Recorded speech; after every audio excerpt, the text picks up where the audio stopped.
How's your summer been so far?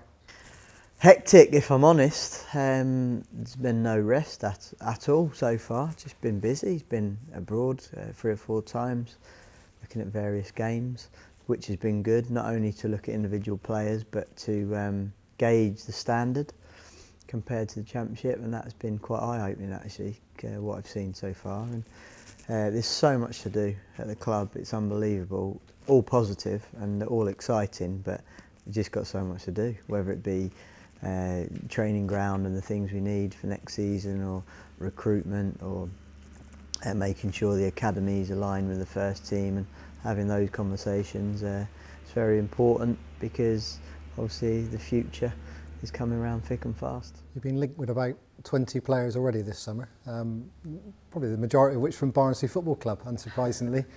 Without naming names, how accurate would you say the names that are being thrown at Bristol City are? Yeah, I think that it's difficult because I think the press, obviously, like I said, the way that they work now, they have to chuck things out. You got agents that try and use your club or your link with a player, the fact that you've had them before, to maybe aware other Championship clubs or other clubs that this player wants to move. I'm very conscious to keep it in-house, like any names, and so far actually the names that we are interested in haven't come out, which has been good.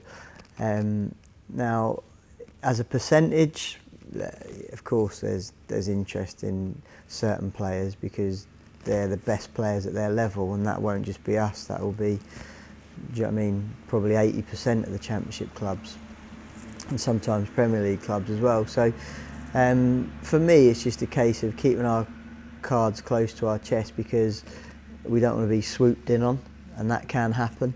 And I've sort of had a rule where any names that we've been linked with, I'm just not going to comment on for a number of reasons.